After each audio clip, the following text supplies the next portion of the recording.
Man, the Depth Chart podcast back better than ever. It's Kentucky football camp time. And Freddie, as much as we love doing these podcasts at SEC Media Days with our friends from Morgan and Morgan, it's good to have actual football happening in the Bluegrass. Yeah, thanks to our friends at Morgan and Morgan. Pound Law says it all. Absolutely, Nick. And I'm 100% fascinated with this new thing on my computer right now.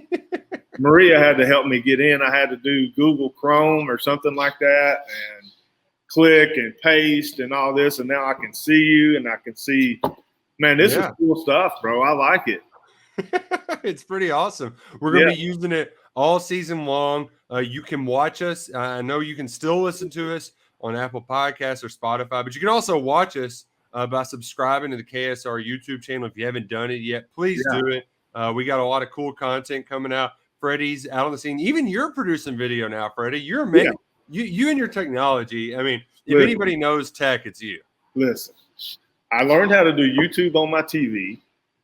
I know how to do Netflix on my TV now. Wow. And I can tell you, I just talked to our boss, Maria, who's awesome, by the way. She said we have 10,000 subscribers and we need to get to 20,000. So tell your friends about us. Let's do it. Yeah. If I can figure this out, you can figure this out. One thing I can figure out, Nick Roush, is the game of football. Yes. That's one thing I do know a little bit about. Today we're going to talk about linebackers and the defensive line. Mm-hmm. I think when you look at the linebacker position, you have to divide them up, obviously. The inside linebackers, I think, is a team strength because of experience and because of quality of play. Deandre Square is a super veteran.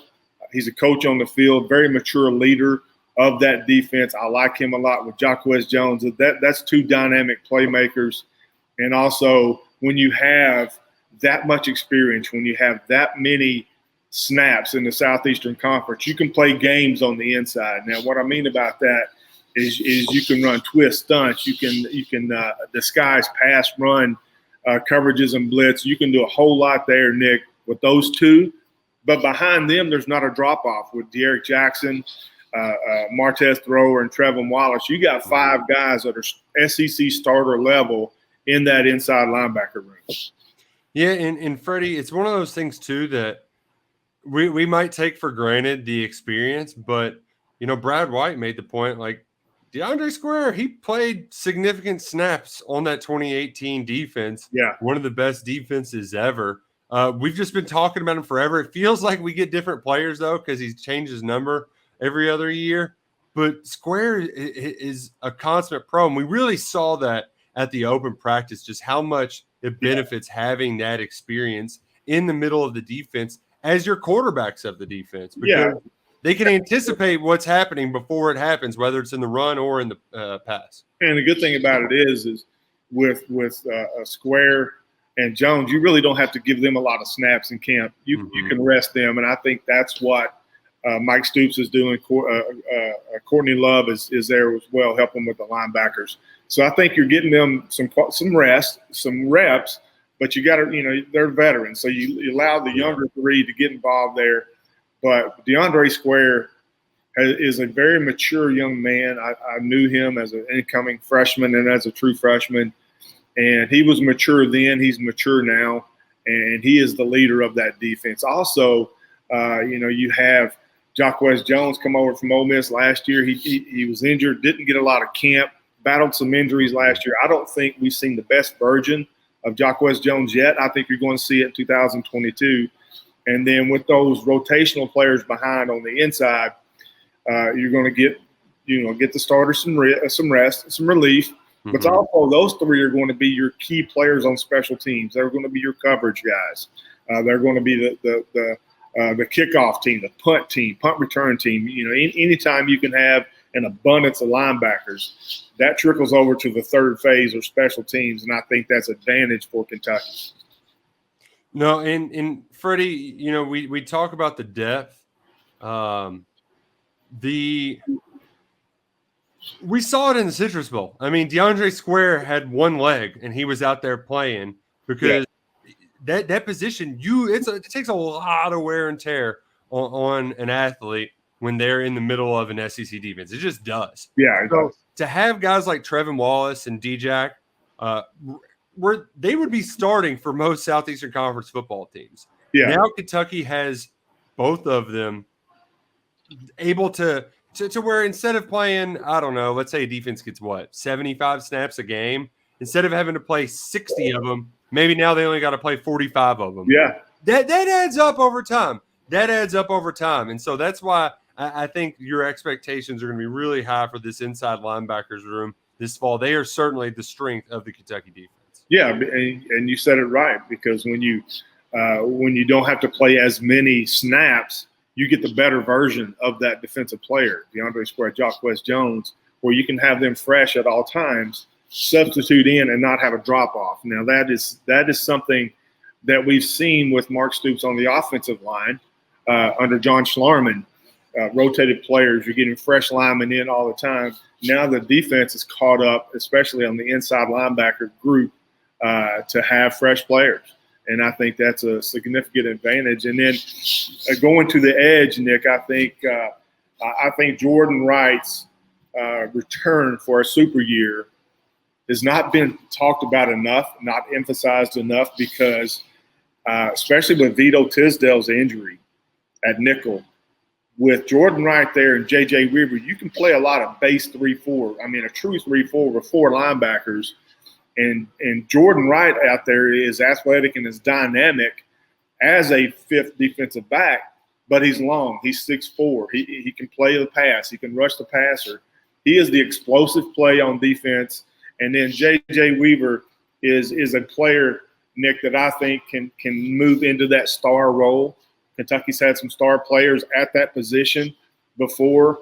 Obviously, Josh Allen, Bud Dupree, players like that. So I think I'm not saying J.J. Weaver is that player, but I'm saying he can develop into Kentucky's designated pass rusher and take the proverbial next step. I hate using that phrase, but it's true, in becoming a consistent performer. Now, we're going to see a healthy version of both, hopefully, because last year we didn't get that. Jordan Wright missed a lot of time. J.J. Weaver coming off that knee injury. I'm not sure we saw the best of either one of them last year, and they were still good. But this year you get both of them. I think Kentucky plays a lot of base with 4 linebackers. Well, and you talked about Wright and his ability to kind of mitigate some of that loss by Vito Tisdale. Yeah. I mean, Wright has never in his career been just like Boogie Watson had a huge year where he had a ton of sacks. Wright has not had that year, but every year he does just a little bit of everything. We mentioned that he missed some of about half the games last season, only appeared in 6 games. But in the last 3 seasons, he's had at least 4 tackles for loss. He's got 7.5 career sacks. That was slowed down last year. But an interception, 4 forced fumbles in his career. He had that scoop and score to end the belt bowl. He's just been a guy that does a little bit of everything. You know, he's got 10 career pass deflections. Like, he does so much. In what we saw in that practice too, he's played so much football. You spoke to him at UK Football Media Day. That knowledge of the game, that ability to anticipate what an offense is doing. Is it going to be a pass? Is it going to be a run? That extra half step, I mean, that's the difference between a completion and an interception. Absolutely. Having that there is so critical. And then to add to this, Freddie, having guys behind JJ and Jordan. I mean, JJ was at 75% last year, and he was having to play all of the snaps because they just didn't have anybody else. Yeah. The Cats brought in a talented group of incoming freshmen at the edge. Yeah, they did. And as a former quarterback, I can tell you right now, J.J. Weaver and Jordan Wright are a nightmare. One, because they can get to you. They can influence you as a quarterback. You know they're going to get home at a high percentage. As home being they're going to disrupt the passer. But 2, you can't account as a quarterback. You know, you see quarterbacks counting and pointing before snap. You can't do anything with 4 weak. I mean, you count the players, 1, 2, 3 defenders, 1, 2, 3, 4 is the unblockable defender. So, I mean, with Jordan Wright, he's up on the line. Is he blitzing? Is he going to drop? I mean, there's a lot of pre-snap games that those two can play that throws a wrench into, especially the RPO world that we're in now. And, if you see, for example, if you see Jordan Wright, okay, he's blitzing, they're man coverage, so I think this is a blitz. Do you check your protection package and slide over to block him, and then he drops? So in essence, he's influencing the pass catcher just by faking the blitz. There's so many games that you can play when you have those guys on the edge, especially experienced guys. Freddie, guys like Brad White, seen it all. He gets some criticism, and Mark Stoops even in general gets criticism for playing a little vanilla because it's big on let's keep everything in front, let's contain.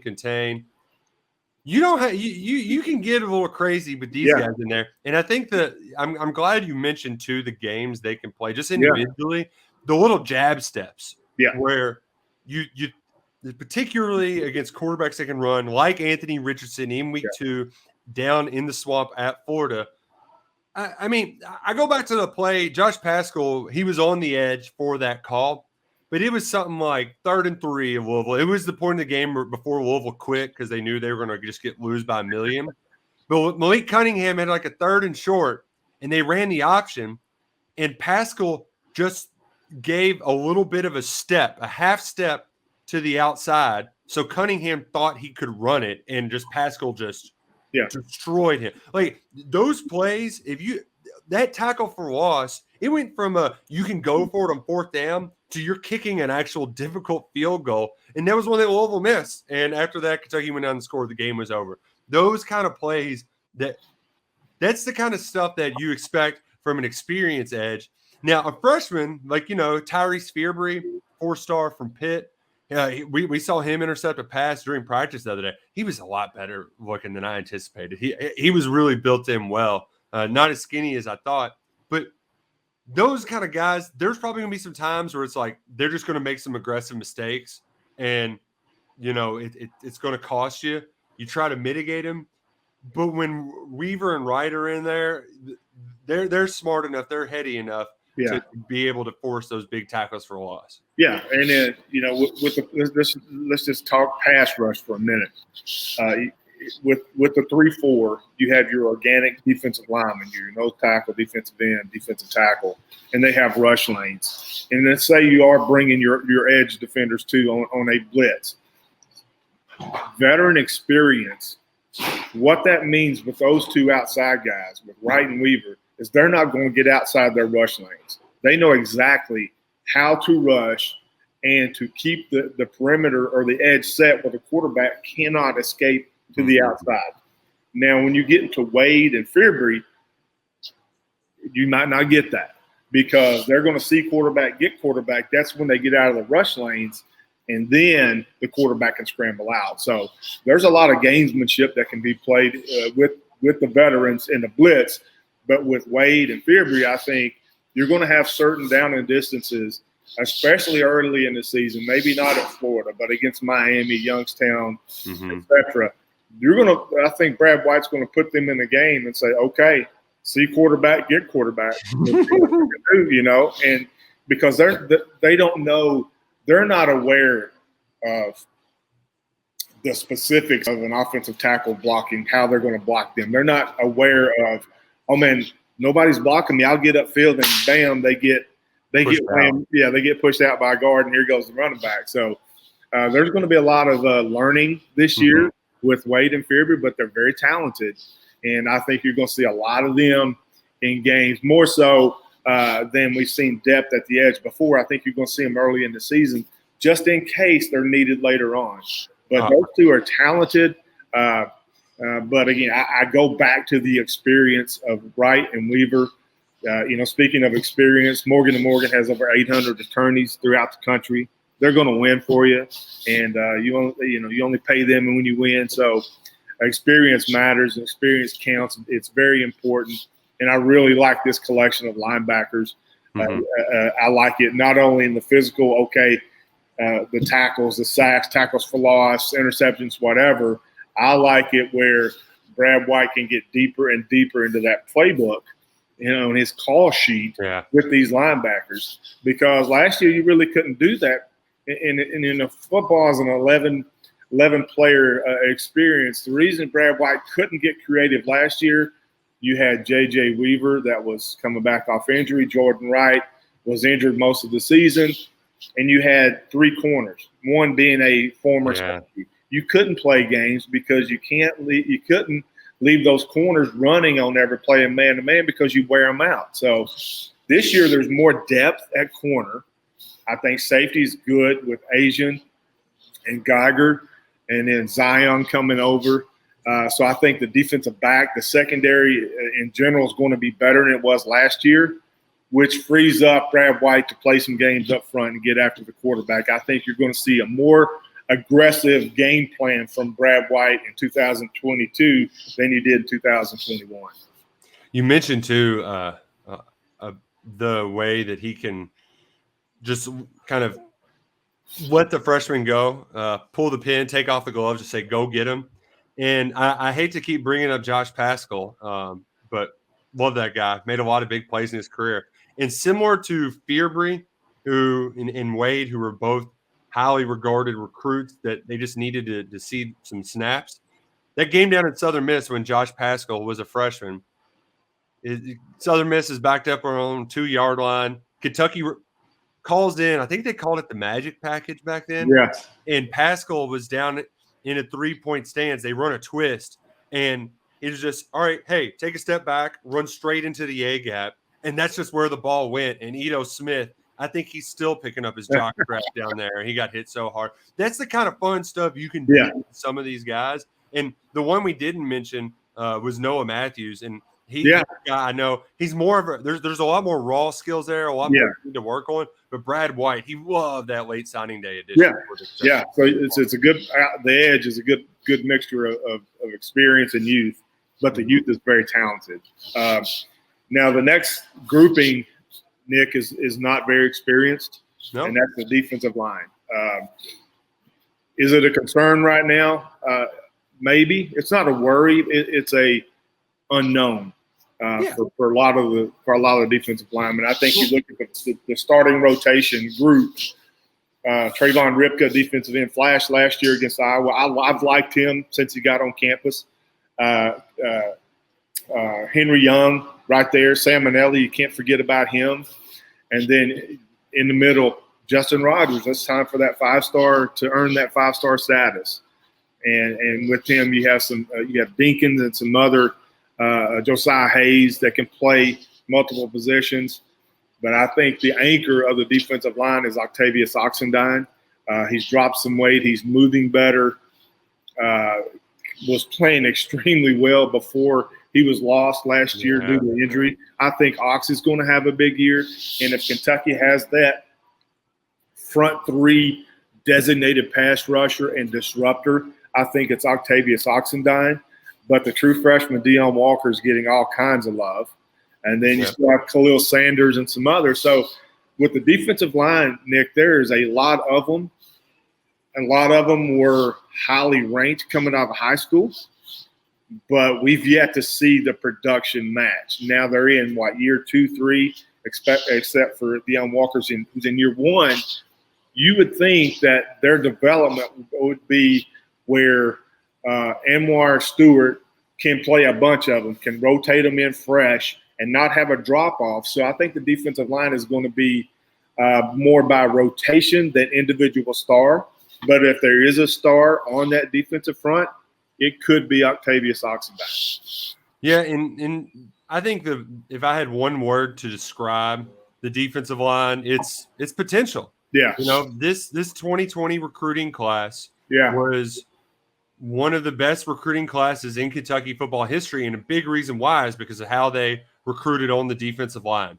Their entire starting line is going to be recruits from that 2020 recruiting class. And even one of them that he's not going to start, he's going to be in the rotation. And his career actually began at Ohio State. That's Darian Henry Young. Yes. He'll be rotating in with Tre'Vonn Rybka. But they're all 2020 guys who were 4 and 5-star recruits.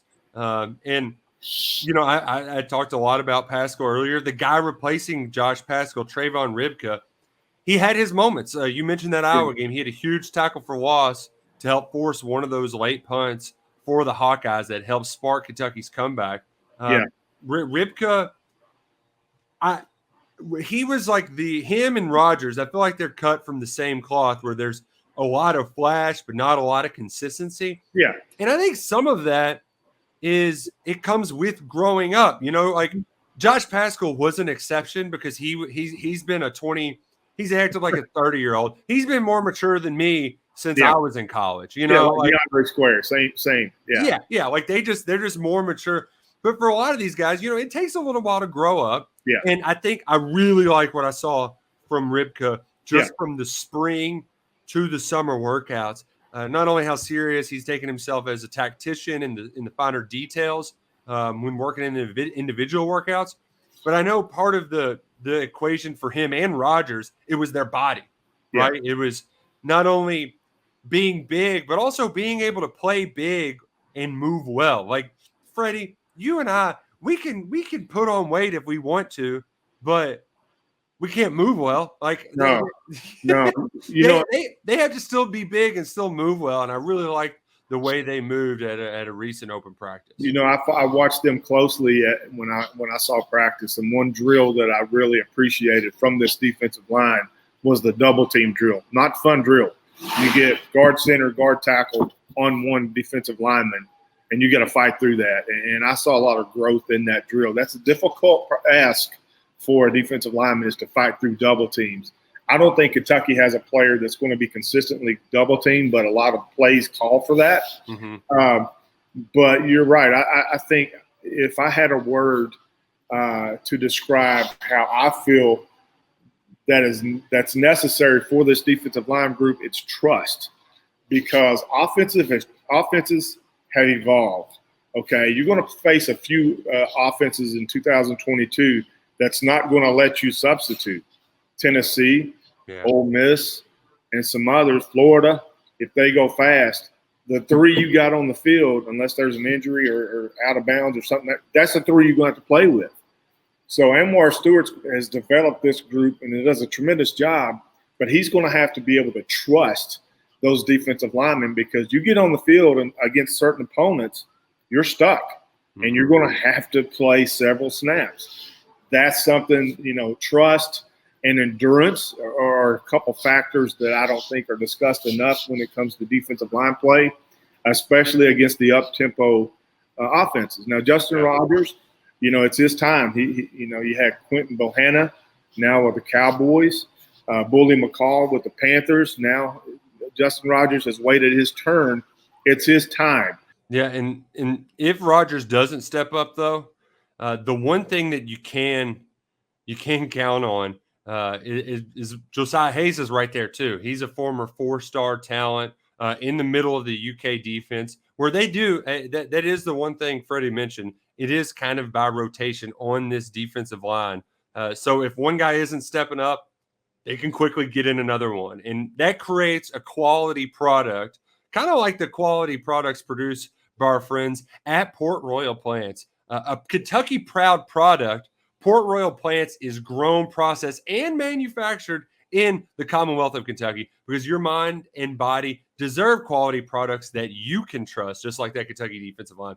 Visit portroyalplants.com to learn more and try out their all-natural CBD products. We're at the end of the summer, and I know my wife, she's not immune to this. Mosquitoes, they love her. They love my son. They eat them up all day. Just check out Port Royal Plants natural CBD tick, mosquito, and bug spray. Port Royal Plants has everything you need. Try them out today, and a big special thank you to our friends at Port Royal Plants for sponsoring the Depth Chart podcast. Yeah, absolutely. I used it last night. I went to Woodford County practice and used it, because you're outside at night, you get those flying creatures, and I sprayed down. It worked for me. You know what, Freddie? Though I know you're a man of higher thought, higher intelligence. You're one of the smartest individuals I've ever been around.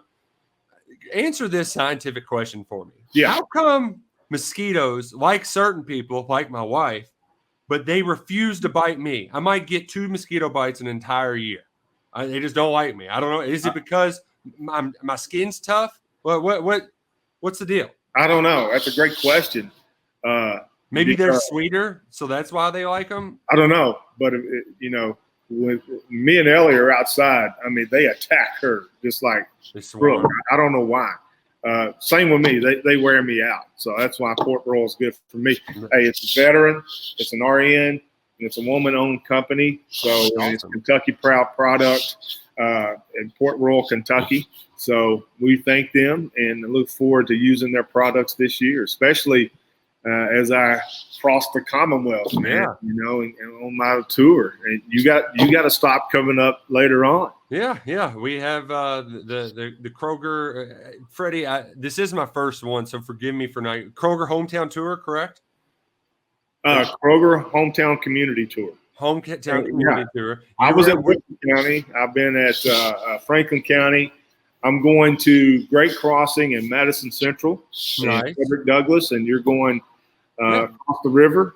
Yeah, you're going to see a talented recruit over at New Albany High School. Maybe hang out at Pleasure Ridge Park, my own stomping grounds, to catch up with you, football commit. But it's back to school in Louisville today, so that means high school football's around the corner, and the KSR Kroger game of the week's going to be back as well, right? Yeah, we start next Friday. So, oh man, I'm fired up. Like walking outside, and when you don't feel that just disgusting heat, there's a difference in that cool Friday night air where there's pads popping. Oh man, I'm so pumped. We got a small taste of football this last week where we got to watch Kentucky football practice.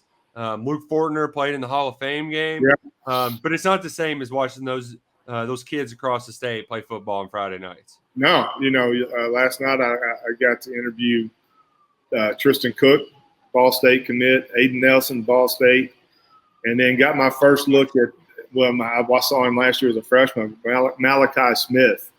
A rising sophomore at Whitford County. UK's already offering. Let me tell you something, Nick Roush, that kid can do it, man. Really? He is a nice-looking athlete. Long, moves well fast. I can see why Kentucky loves him.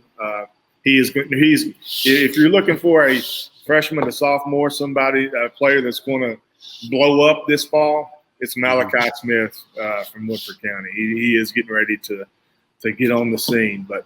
Well, Woodford, they were awesome last year, man. They're on the rise.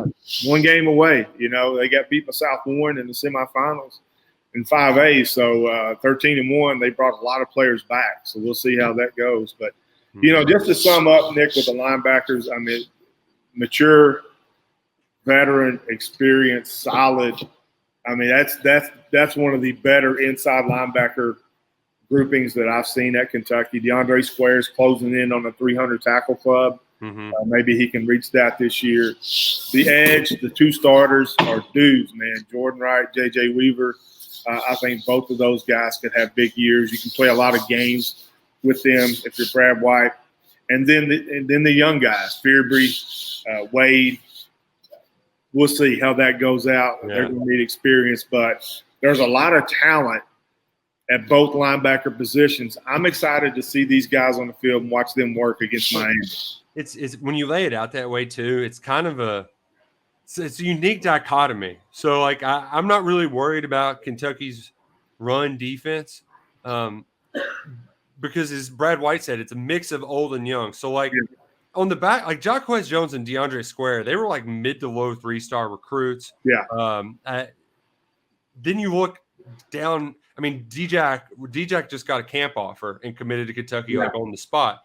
Then you look at the defensive line; it's a bunch of talented dudes without a ton of experience. So we've got a nice yin and yang here. We just need to find balance to make sure that this Kentucky defense is fitting the run well. And another thing that we don't really it's probably like a week 3 camp story, but how much better is this offense going to make the defense as well? Like they're going to be able to defend 23 personnel. How many other teams in the SEC have ever faced 23 personnel at all in practice? You're getting good looks from the offense. You're getting a lot of multiple personnel groupings, formations, motions, a lot of ways that Scangarello was attacking that defense.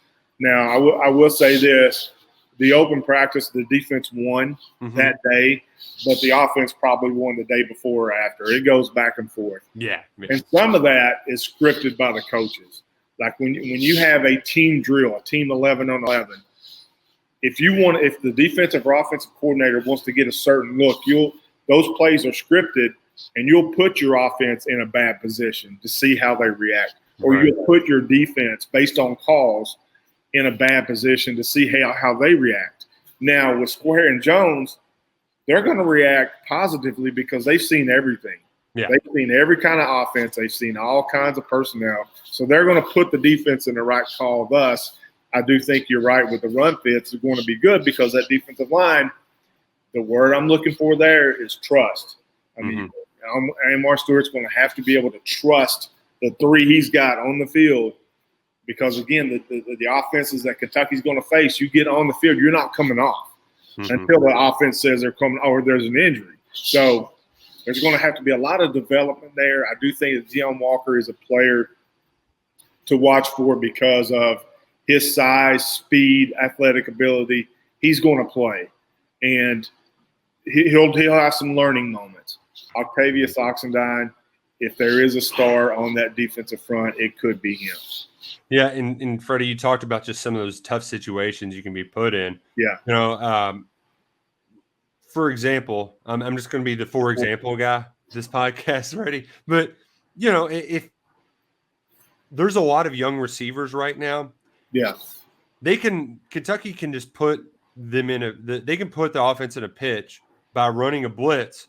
And even though Dane is a pretty cerebral player and he's been there for a month, does he know that he needs to stop his route short to turn his head because Will's just got to get rid of the ball? Like those are the little things that you need to practice in practice. You need to fail in practice to learn from them so that when game time comes, it's a seamless transition. Yeah, and that's why, you know, I know Will was pretty rough on himself for throwing some picks, but listen, this is the time of camp you make those throws to test out those receivers. And you also test yourself. So you take more chances earlier on in camp, and that's okay to take those chances. And you get picked up, so be it. You know not to do it next time. You know that your trust with that receiver may or may not be there. I think once Kentucky evolves into the game planning portion of camp, gets through these first couple weeks, you're going to see the playbook shrink a little bit and start. And Scangarello's going to, okay, we're going to do what we do well. And here are the plays that we do well. The plays that we didn't do well, we'll toss them out. We'll keep them in the back if we need them. But here's what we're going to do. And that playbook shrinks a little bit, and you start getting ready for game action. But I'm not worried about Will Levis whatsoever. I'm curious, Freddie. You talked about this at the time of camp where you throw more interceptions. Who was picking off Freddie Maggard back in 1988? Ron Robinson used to get me all the time. Ronnie Robb, he was my nemesis, man. He played that safety position in the wide tackle 6, and then those outside linebackers got me just because of the reason I was talking about earlier.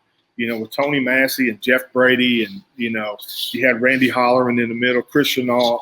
I mean, those were some grown men dudes, right? And they could play games with me. That's why I'm telling you, as experience, you know, you point out 4 weeks, okay, he's coming, he's not coming. That forces the quarterback on the first step in his drop is to at least take a look to see who's coming. Then you got to refocus back on your route. So if you can cause a break in focus of a millisecond for a quarterback, then you've influenced the play. So that's what experience gets you on the edge and at the linebacker position, because you're thinking, okay, you know, what blitz is this? Or, you know, and it makes you pause just for a brief second, and then you get back on the play. But that brief pause can disrupt your trust, your relationship with the receivers running routes. I'm sure back in the day, too, that you were wearing a red jersey and you never got hit by any of those defensive players. Yeah, no, that was an invention that followed my play. It was after my playing career. Oliver Barnett used to throw me around like crazy. But we had a deal. Me and Ollie. Ollie was an All-American, obviously, here at Kentucky. Had the sacks record, quarterback sack record for 30 years almost, till Josh Allen broke it. He came to me when camp started, and he said, here's the deal. if you make me chase you, I'm gonna kill you. So when I get to you, just go down. But if I have to run after you, I'm gonna hurt you. Yes, sir. And that's what I did. If he got near me, I flopped, man. I was like a Duke power forward, man. I flopped and I was on the ground because I wasn't gonna make Mr. Barnett chase me. Oh man, I could just imagine that. I can hear Jerry Claiborne like, Freddie Wayne, Yeah, get off the field. Yeah, no. And listen, Oliver Barnett trumped Jerry Claiborne because Claiborne could only get me with a whistle. Ollie could get me with that forearm, and I did not want any part of Ollie. Oh man, this has been fun, Freddie. It's been fun. A lot of fun, and I appreciate you having me on. And I like this new technology stuff that I'm figuring out. I know our guy YouTube Trey is making us look nice and shiny on the KSR YouTube channel. If you haven't yet, subscribe. Big thanks to Morgan and Morgan for the people.com and our friends at Port Royal Plants, portroyalplants.com. Check them out. Give them a try today. And Freddie, we're going to have a lot more to come this season. We're still trying to get our schedule figured out. You know, training camp for us too. But we'll get into a nice routine where you know that whatever day of the week it is, you'll be able to find either the depth chart or 11 personnel or pin it deep or whatever it may be.